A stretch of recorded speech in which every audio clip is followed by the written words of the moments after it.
Everyone. I think we're going to get started. First of all, welcome. Welcome to Barbershop Books and Book Deserts South by Southwest EDU virtual wrap-up events.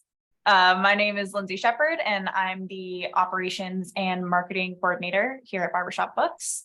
We're very excited to have you all here to learn and discuss more about building literacy and access for Black boys. Just before we begin, a little housekeeping and instructions on how to use the Zoom platform for today's event flow. Today's event will be recorded. We will send out the recording to all attendees within 48 hours.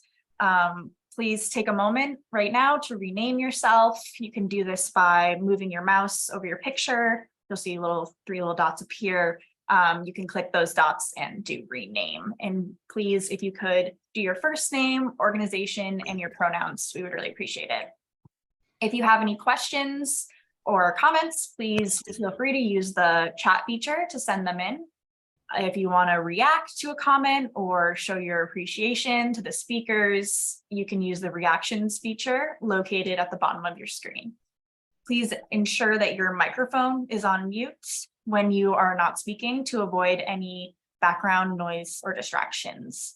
And just finally, real quick, we want to take a moment to mention that this Thursday, March 30th at 6:00 p.m., the Barbershop Books board will be hosting a fundraiser at the Butler in Soho. This event is titled Laughs, Libations, and Literacy, and that pretty much sums it up.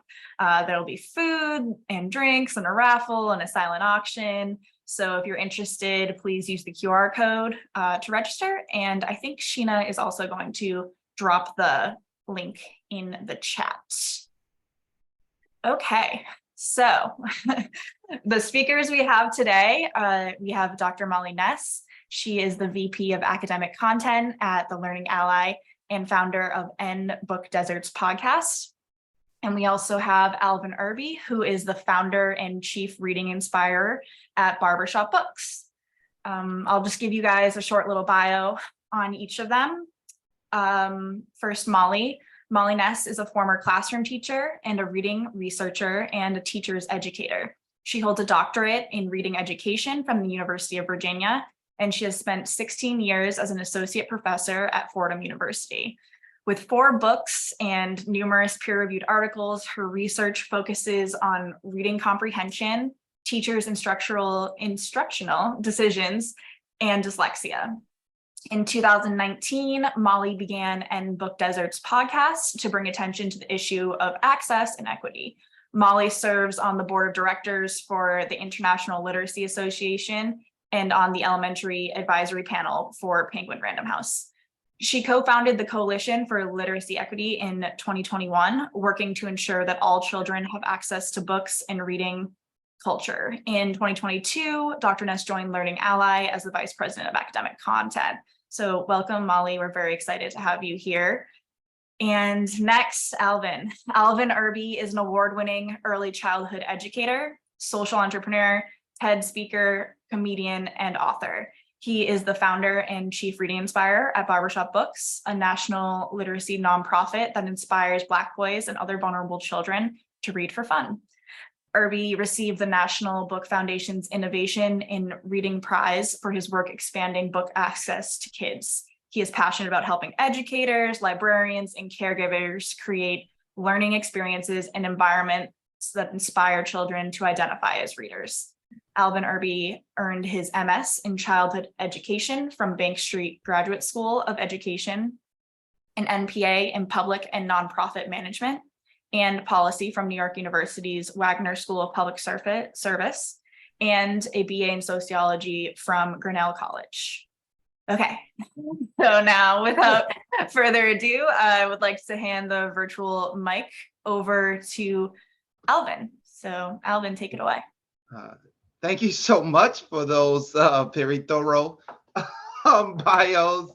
I am so happy to be here today to share this screen with Molly Ness.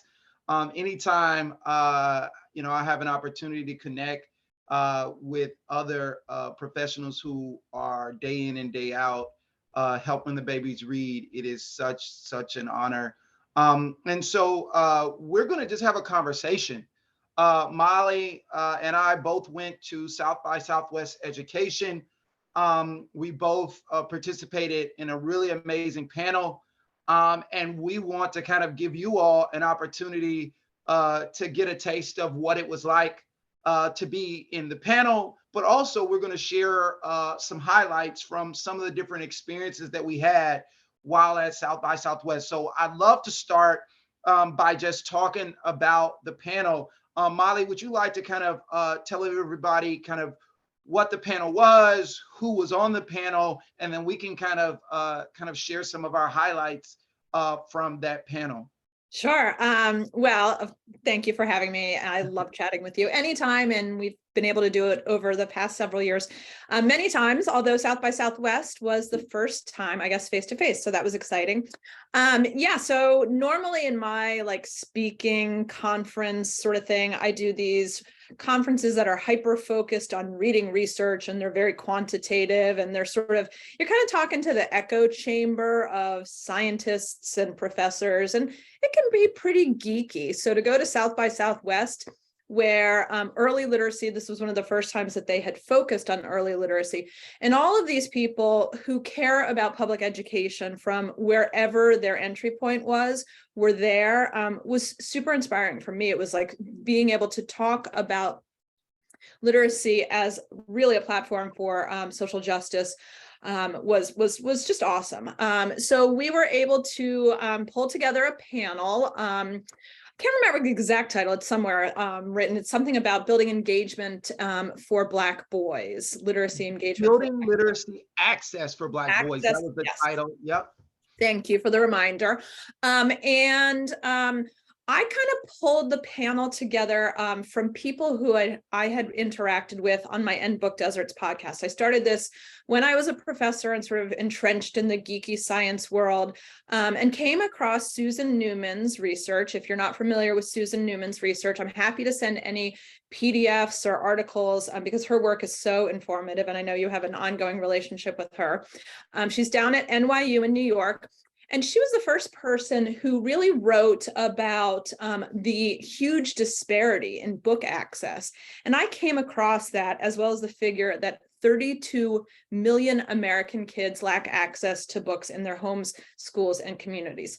And I was gobsmacked by that. Like, how can that be in this day and age when books are highly transportable, they are readily available, and we're talking about kids who can't get their hands on books? I was so not okay with that. When Barbershop Books was just an idea, and we hadn't, maybe we had it in maybe one or two barbershops, and I was a graduate student at NYU, I actually hit up Susan Newman out of the blue and was like, hey, I'm a student at NYU and I'm working on this idea called Barbershop Books. Can I meet with you?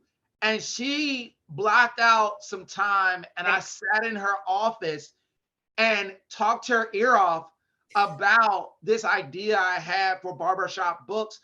And the fact that now, all these years later, through funding from the William Penn Foundation, we've actually been able to partner with her to have her evaluate our program in Philadelphia.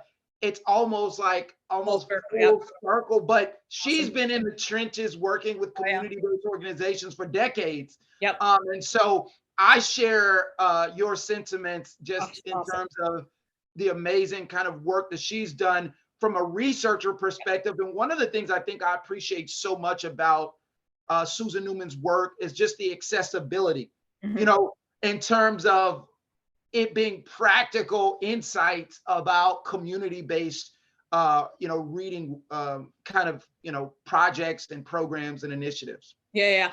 And we'll come back to that because I have 9 million things to say, as I always do when I talk with you. But so this panel at South by Southwest was, of course, you. It was Dr. Almitra Berry, who is a researcher who's really interested in culturally and linguistic differences and how they are assets for student learning. And then my friend, I have this unlikely friendship with a former Super Bowl winner, Malcolm Mitchell. If you don't know him, you have to look him up because I just adore this guy. We could not come from more different worlds. He grew up as a football player, non-reader in a poor rural area in Georgia, played for University of Georgia, went on to win the Super Bowl for the New England Patriots. Every time I see him and interact with him, I remind him how much I hate the Patriots. And then of course he like scratches his face with his Super Bowl ring and is like, I'm sorry, what were you saying? Anyway, he talks, he has now obviously retired from playing for the NFL. I think he's probably like 28. So, you know, he's on his second career, which is he's founded a literacy foundation called Read with Malcolm that's based out of Atlanta. And I will, if you're not familiar with it, look into Read by Malcolm because he has a incentivized kind of gamification reading program that is accessible to anybody, regardless of where you are. And it's super amazing. He's also a children's book author. So we came together to talk about not only access, because as Susan Newman talks about, like access is kind of the easy part of the solution. How do we build engagement? And more importantly, and Malcolm talks a lot about this, as he grew up, he did not have reading role models. He didn't have people who in his Black community or in his athletic community really helped him understand the value and importance of reading to his life. So he talks about reading, about the building community and cultural value in reading. So we talked, we all came together, had this amazing conversation, and it was very well attended. I think the coolest moment for me was at the end. Christy Yamaguchi, who hopefully I'm not dating myself in terms of my age, former Olympic gold medalist, ice skater, also has a literacy program that is based in the West Coast. It mostly is in California and Hawaii, and it's called the Always Dream Foundation. So she was there because she was a keynoter at South by Southwest, and she came to the panel, and I've had her on my podcast. And at the end, when the audience was asking questions and we're sort of trickling out of the room, I had this moment where I was like, Christy, meet my friend Malcolm, Malcolm, meet Christy. And I sort of had this, like, I'm a reading researcher. Here I am introducing an Olympic gold medalist to a Super Bowl winner, and we're all talking about literacy. Like, how cool is that? And that's what, for me, South by Southwest was. It was the power of all of these people coming out of their individual silos to committing to literacy and to getting the babies read, as you always say. One of the things that, stood out to me in the panel, there are a lot of things actually, but, one of the things that Malcolm really emphasized, was incentives and the ways in which he had used his experience as an athlete and wanting to play football and being able to kind of translate that into incentivizing, children to read. And he emphasized again and again the idea that so many children not being able to read is not, from his perspective, a coincidence, but that it really, in some ways, was the result of a system working exactly the way that certain people or institutions kind of want it to work. And that, his work of his foundation and just his personal work around, early literacy access and other types of engagement related activities was really about kind of disrupting that. And so that was something that really stood out to me. And then also, and I'm sure you remember this moment in the panel, at one point, someone named Chris Chapman, who is the CEO of Kingmakers of Oakland, they've been working on improving reading outcomes and just academic outcomes for boys of color in the Oakland School District. Malcolm asked him to share his ideas. And so Mr. Chapman pretty much became a kind of unofficial panelist for a few minutes of the panel, and he pretty much gave this really impassioned, almost like, 2 or 3 minute speech about how important it is to kind of carve out and create empowering and affirming reading experiences for children. And I think, if I remember correctly, it led to like an applause, like, of the whole crowd. And so I think that kind of moment of like inviting an audience member during the middle of the panel to kind of be a part of it was like a really great kind of just example of just how amazing this panel was. And then when we did open it up for Q&A, there was one audience member who's like, I've been to 4, South by Southwest EDUs, and this is the best panel I've ever attended. And I think, for us as panelists, I think, anyone who speaks in front of people, anytime you take the time to prepare to kind of share your insights or ideas with a group of people, you hope that it will be impactful, and you don't always have an opportunity in the middle of the panel to really hear about how impactful kind of the moment that you just created for people, is. But for us, we got some immediate, really positive feedback. So Well, I'm so glad you brought that up. So 2 things that I'm so glad that you brought up. So when that moment happened, so I'm very type A. I went in, I was the moderator. I also have to say I was a little anxious in that I was the only white person facilitating this panel. I'm there talking about Black boys, literacy engagement. I never was a Black boy, and I am, the only person on this panel who's white. And so I was, aware of that.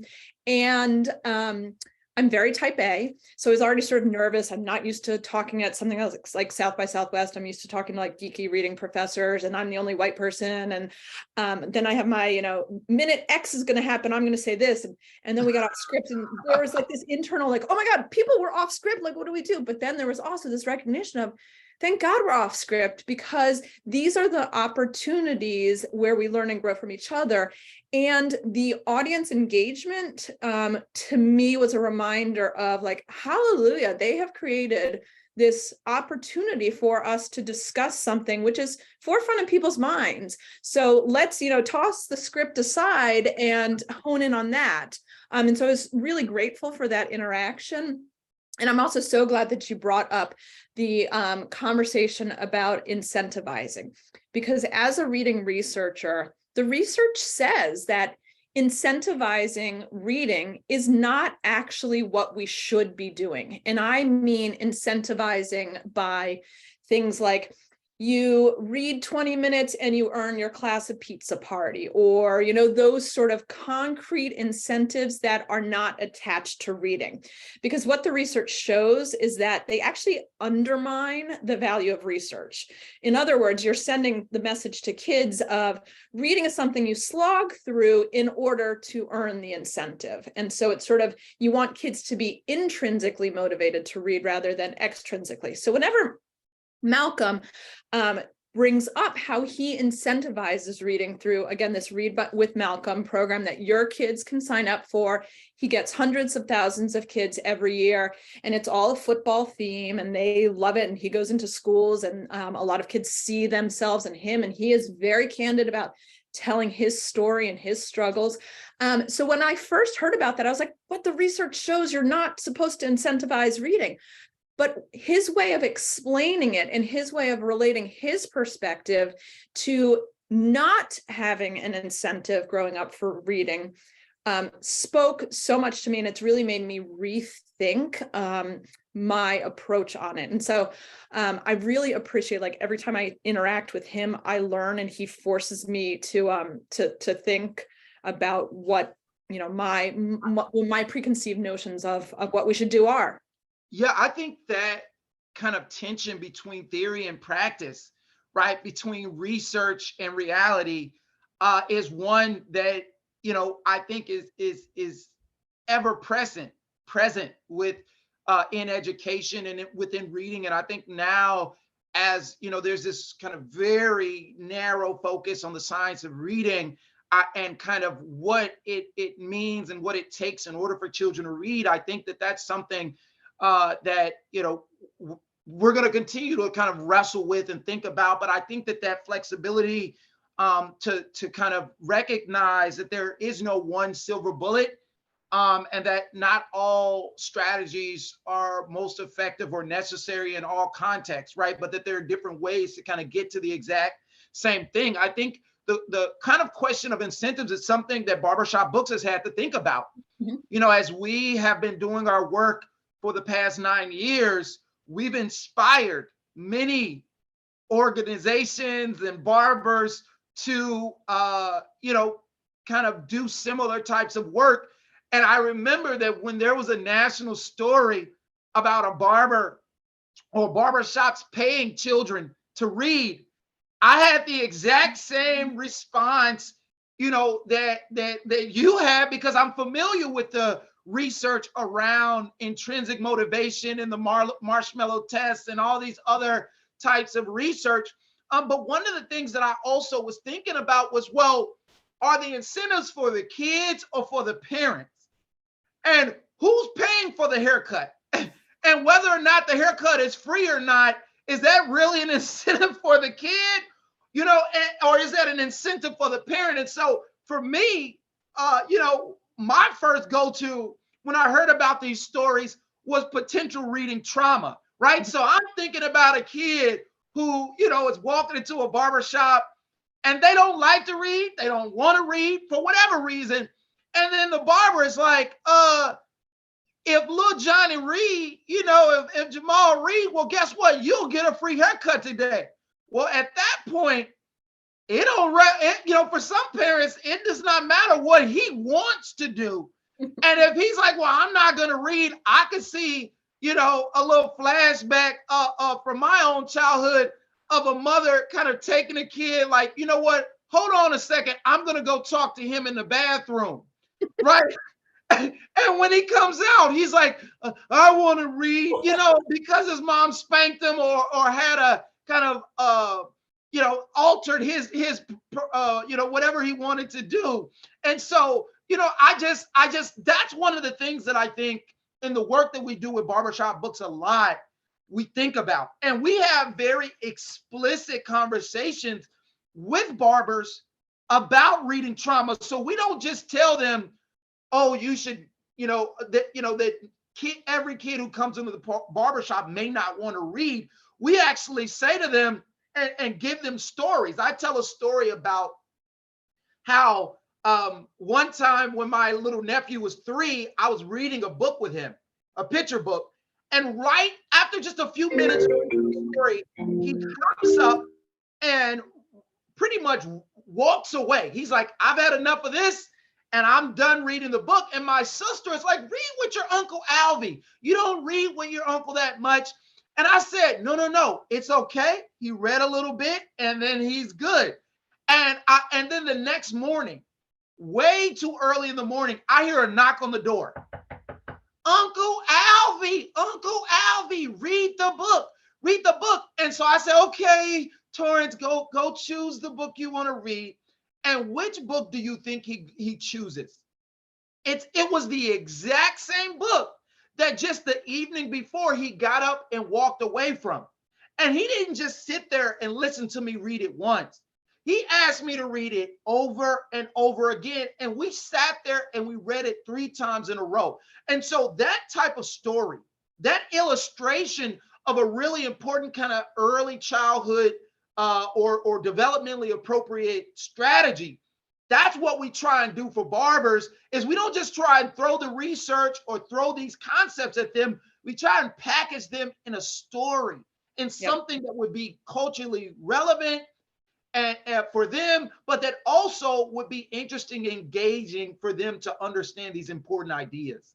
So two things that you mentioned that I want to pick up on. First of all, culturally relevant. This was new to me. When I was at a panel, attending a panel, I heard the language. I've always used culturally relevant when I talk about books that we're selecting and the windows, doors, and mirrors metaphor. But the term that I kept hearing, which I thought was super interesting, wasn't culturally relevant, but culturally relatable. So I'm starting to use rethink my own language as somebody who lives in the world of literacy. I know language matters. So culturally relatable, I think, is kind of a new way of thinking about things. And whenever we talk about reading trauma, and we think about, well, how do we undo that reading trauma? This became really clear in the panel. And I know it's something you feel really passionate about. We need to have those culturally relatable books be ones that inspire joy and laughter. And I was thinking about you last week. A survey of national reading preferences came out. I can't remember who produced it or the company that it was affiliated with. It's a PDF, 40 pages, and you can disaggregate by the favorite book by state, the favorite book by age, the favorite book by race and gender, and all of these different things. And what struck me is that the books that kids were requesting were not the same books that teachers were requesting, especially if you think about those relatable ones. So the books that teachers were requesting were those books of I Love My Hair, and those ones that are sort of like shine the spotlight on Black empowerment. And those are fabulous books, and they all have their time and place.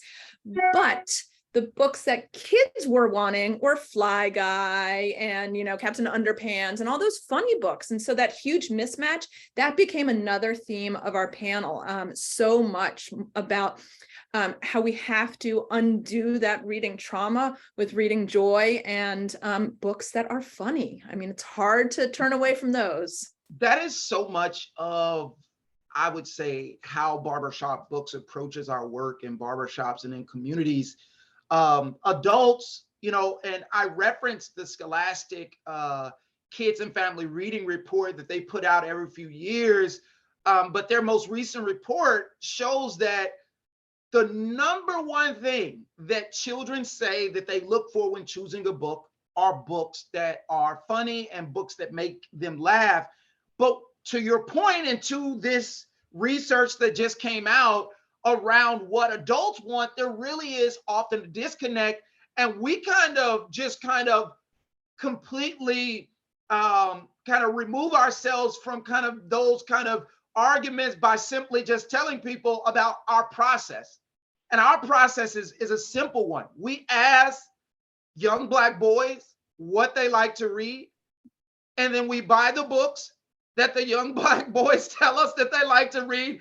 And then those are the books that we distribute to our barbershops. So there are a lot of other books out in the world that I'm absolutely sure parents, teachers, and even barbers would love. But in terms of what will help us get to the outcomes that we're looking to achieve with Barbershop Books, it really is focused on a child-centered approach. And the research that Susan Newman did, the evaluation that she did most recently looking at the Barbershop Books programs in Philadelphia, it revealed 3 key findings that I think illustrate why our model, the way in which it's currently implemented, is so important. So the first key finding was that the researchers observed that Black boys were more likely to be observed reading than doing any other activity in barbershops. So that included playing on a mobile device, watching TV, or talking. They were also more likely to be observed reading independently than reading with an adult or a sibling or a barber. And then the third key finding from her evaluation of the Barbershop Books program was that Black boys were more likely to identify as readers than the boys who were in barbershops that didn't have our program. And so for us, when we think about those findings, the curation, the way that the reading space is created, all of those things are absolutely leading to the outcomes and the results that we want. And Well, I think that curation based on what the boys are telling us is key in that.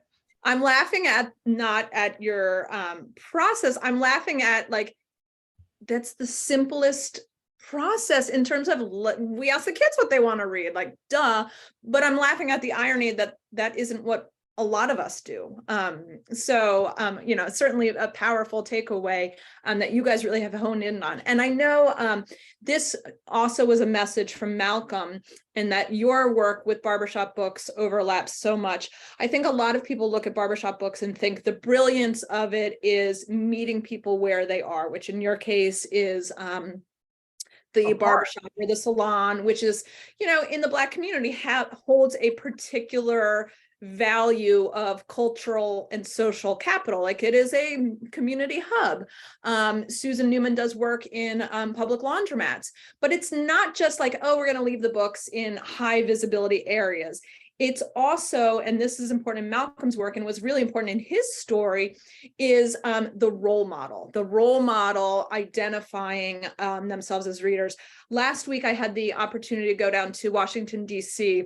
for the premiere of The Right to Read, which is a documentary, if you haven't heard about, it is a documentary that is looking at the nation's literacy crisis. And it was produced by LeVar Burton. If you don't know LeVar from Star Trek, hopefully you'll know him from Reading Rainbow. I mean, when he speaks, it's like my childhood, like my inner child is like, oh, LeVar, like, I love LeVar. Oh my God, he is, well, I mean, seeing him live in person, he is just the most, like, you just want to hug him.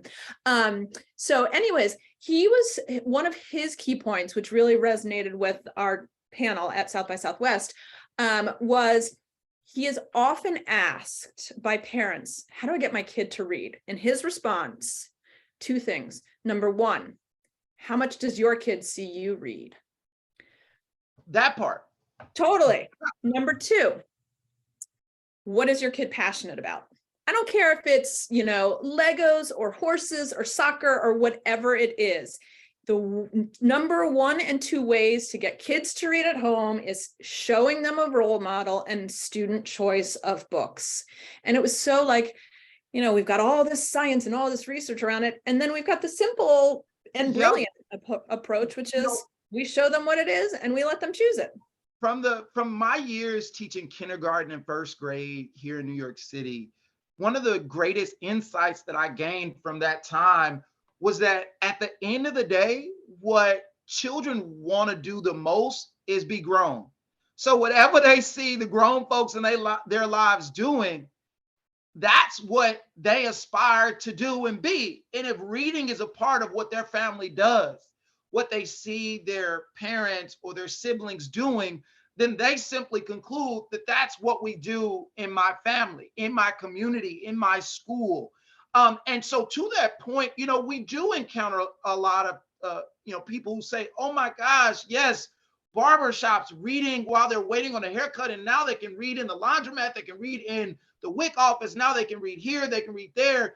And we do communicate to them that, you know, the importance of barbershops as a community hub and as a cultural center, but we do point out that a really critical part of the Barbershop Books program model is connecting reading to a male-centered space, into a Black male-centered space, and creating a kind of positive reading environment where barbers can serve as male reading role models and Black male reading role models for the boys who come into their shops. And I think that, you know, as educators are kind of wrestling with how do we improve reading opportunities, how do we improve reading outcomes, I think we do have to think about what are the low-hanging, or the pieces of low-hanging fruit or the opportunities in school or in other kind of out-of-school time settings where relatable reading role models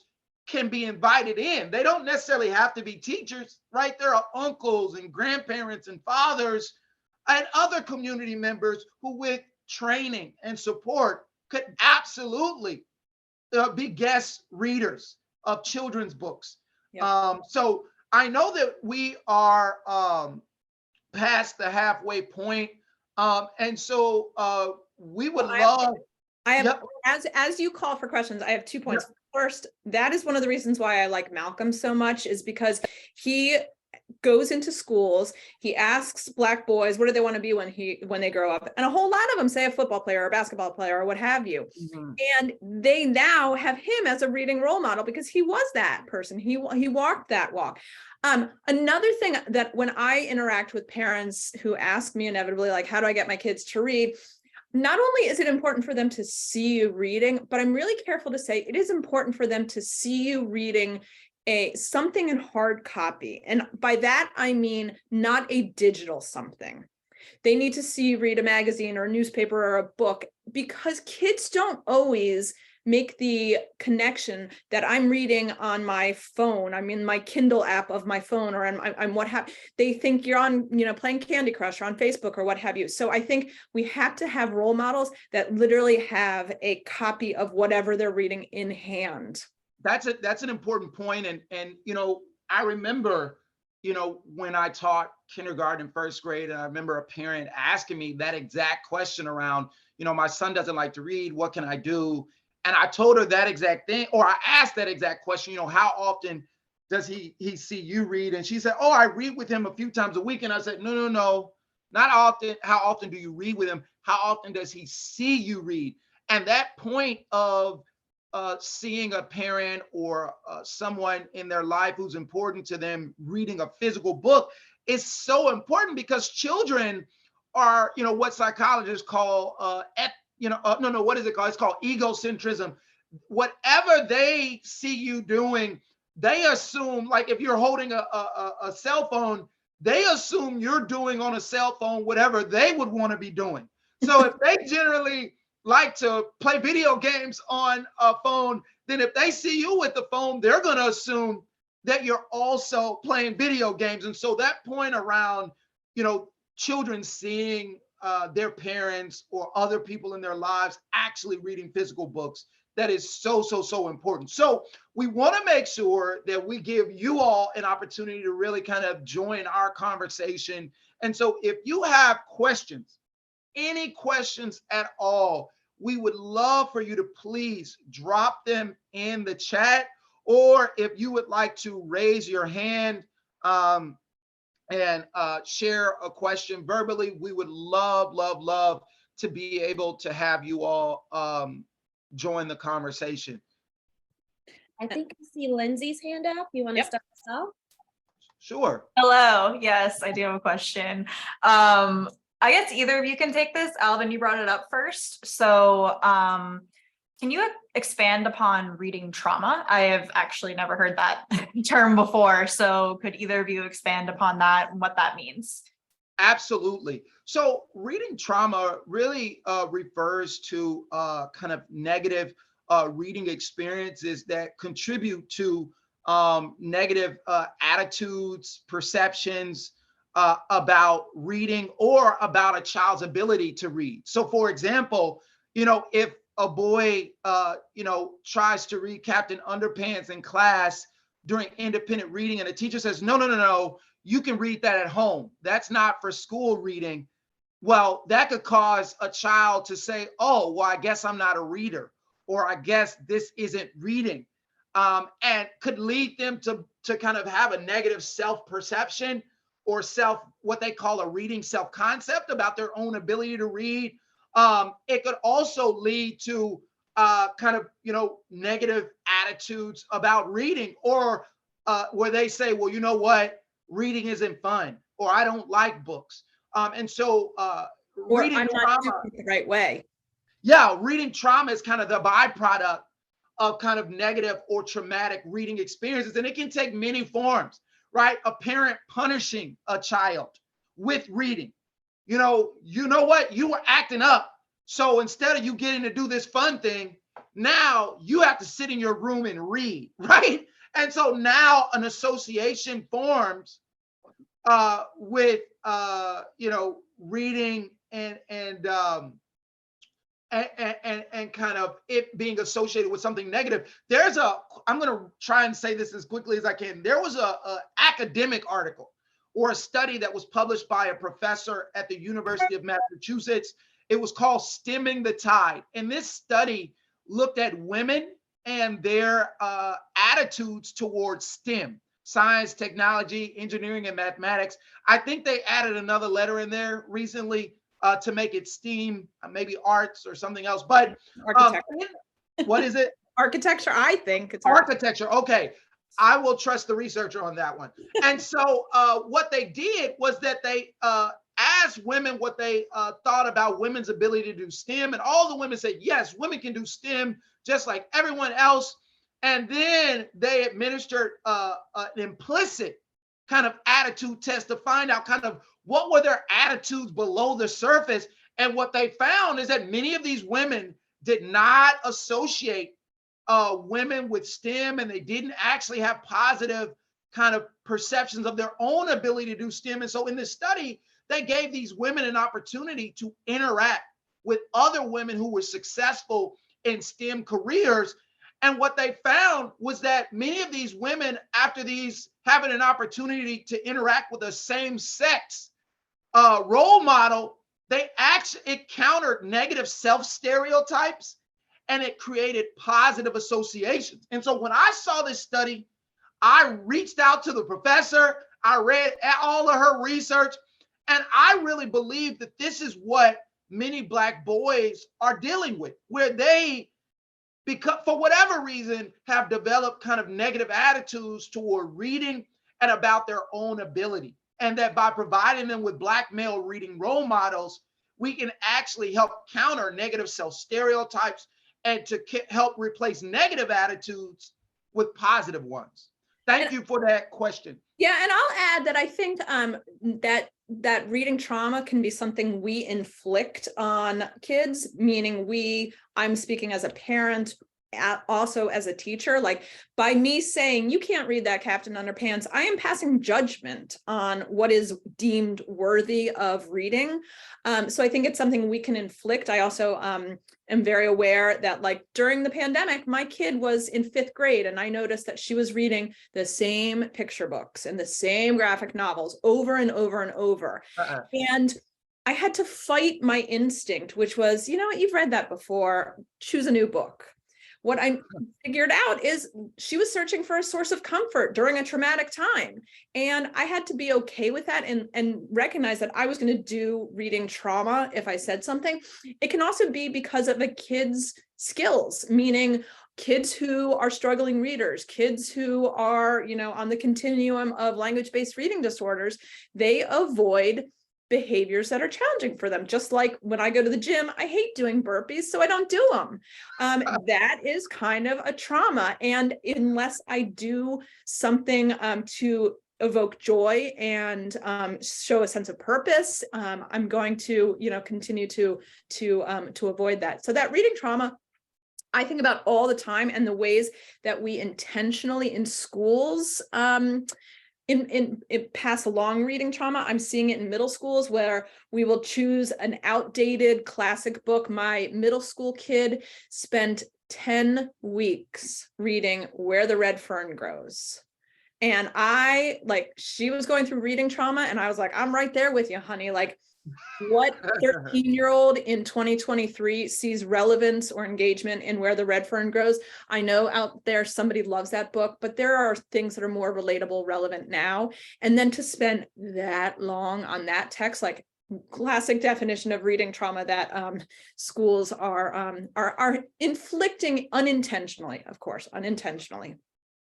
And I think that, the important question is, well, how do you address? How do you reduce and improve it? And, we talk very explicitly to barbers about reading trauma. And we tell them that, not every child, whether it's a boy or a girl who comes into the barbershop, may want to read because of reading trauma. And, the way that we kind of introduce this idea to the barbers is with a question.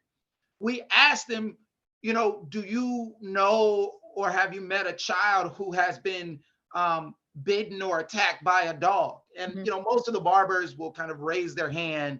And then we tell them, well, if a kid has been bitten by a dog, they really don't care how cute you say your dog is.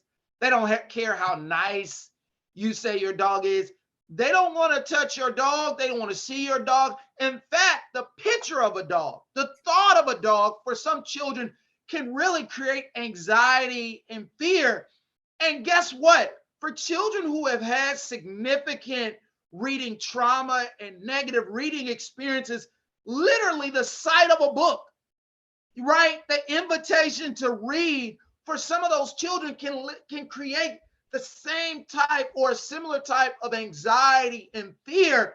And most caring adults would not force a child to pet a dog if they are literally deathly afraid of dogs.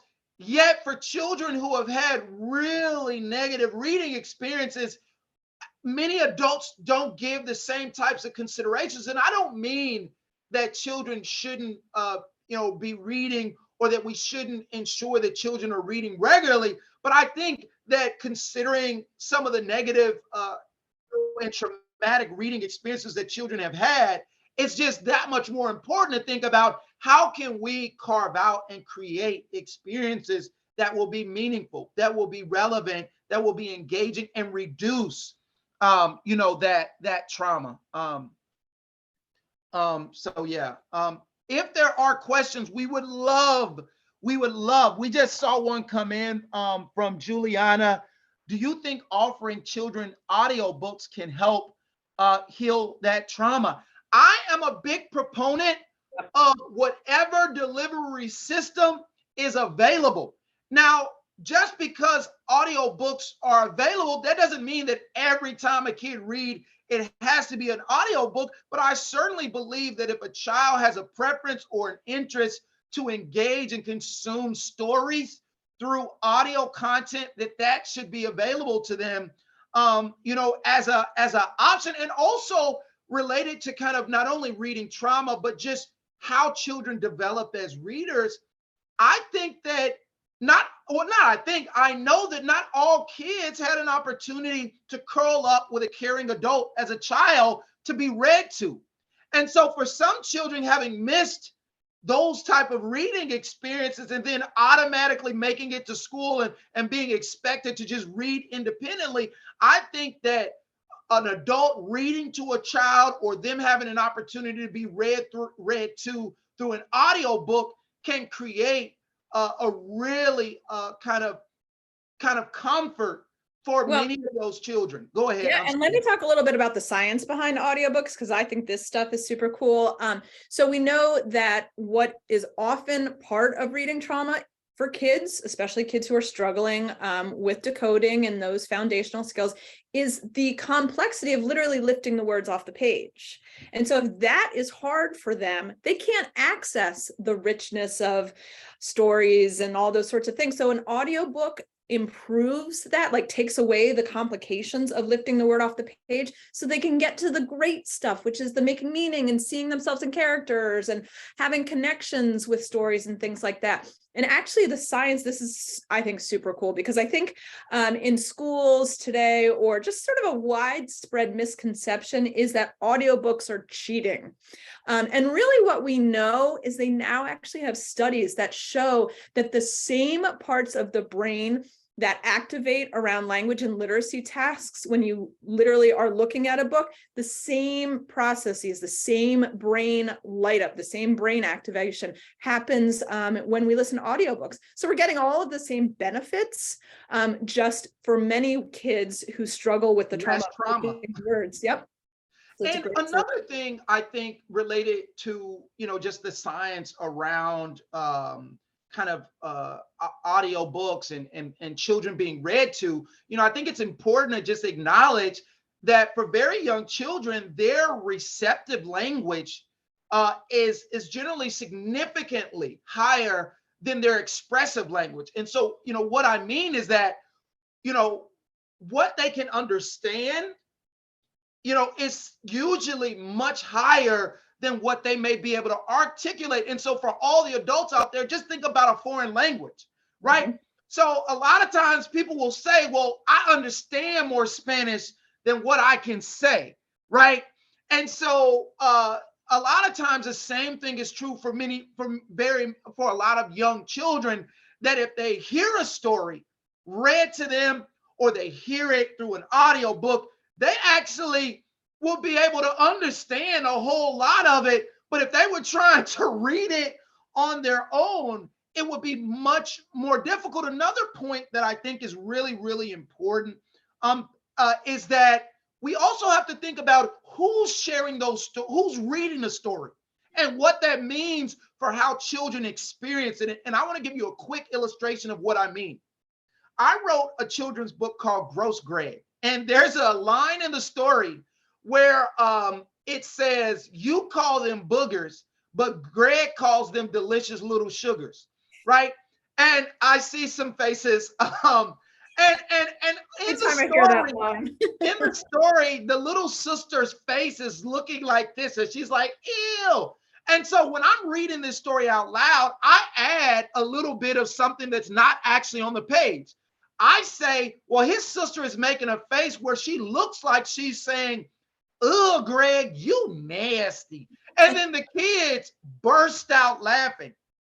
Now, this is a way of adding some color and flavor to the story that me as a Black male, as a Black person, that I can do and feel comfortable doing, that makes the story more engaging and more fun, but that a white teacher probably I probably couldn't pull it off like you do.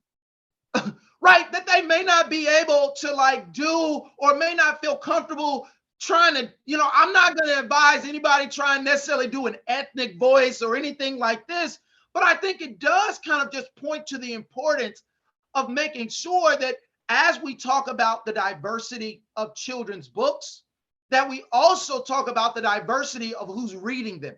Because it also is important for children not only to see characters that look like them in stories, but to also experience those books being read by people who share certain cultural connections, and who may be able to bring a book or a story to life in a way that only someone who shares certain cultural kind of experiences may be able to do. And that doesn't mean other people shouldn't read those books or read them aloud.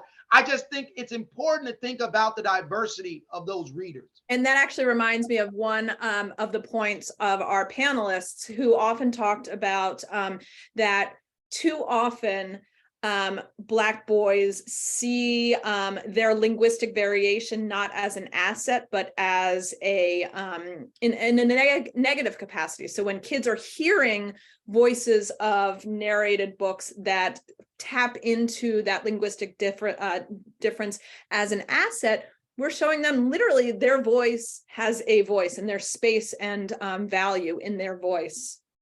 That is so important. And I think, again, it goes back to how do we begin to address the reading trauma? I think that a lot of the kind of examples that we brought up, a lot of the things that were brought up by the panelists are all really great examples of the practical things that, we can all do to really cultivate the reading identity of children and to inspire them to read for fun.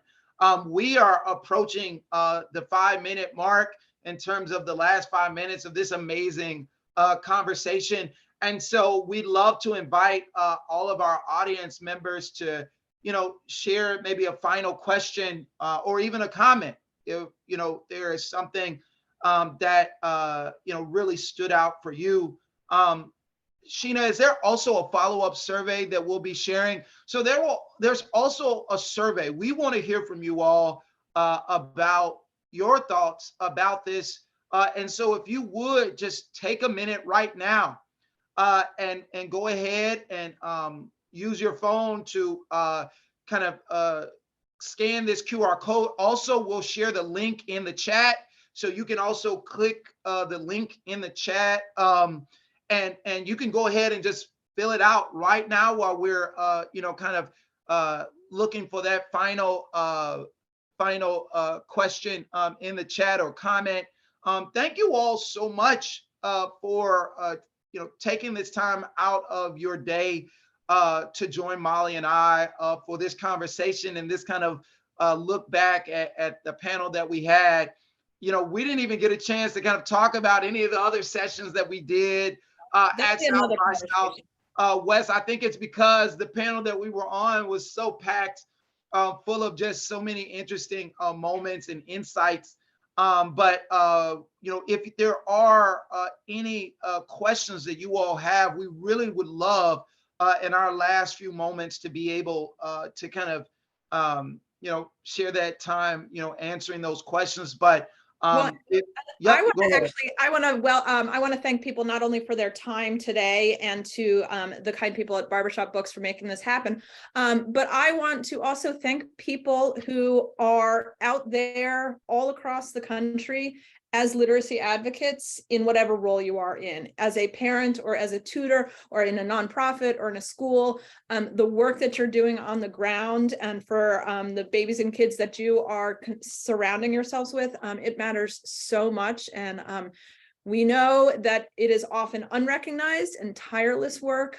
So thank you for carving time out of your schedule today, but more importantly, for the work that you're doing each and every day for getting books to kids, building reading culture, helping kids see themselves in books, and helping them find books that bring joy.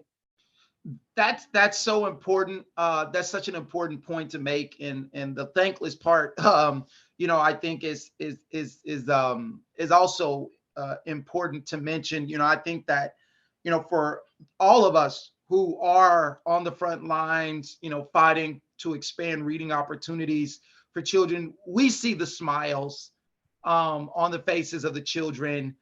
We see you know, all of the ways in which children are inspired and motivated to read by having access to books that they want to read, and by experiences that don't, you know, not cause trauma, but also that hopefully will build their confidence and make them lifelong readers. So that is such an important point, and thank you, Molly, for that.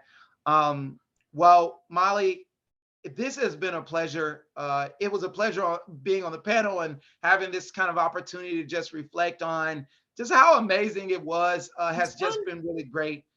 Do you have any closing comments or any additional? No, I actually just in the chat put a couple of different resources. If you're like me and you can't get enough of hearing Alvin speak, you can reference my podcast, original conversation. Gosh, I think it was like 2019 that we first connected. Also on the End Book Deserts. There's one S in desert. If there are two, it becomes desserts. And who wants to end book desserts? Nobody wants to end desserts. So it's End Book Deserts. There's also a ton of the research that you and I talked about today. One of the things I care very much about is getting research, which is behind academic paywalls, out to people. So I'm happy to share any of that with people. And I know to follow you on social media because you're always sharing out amazing things that you're doing.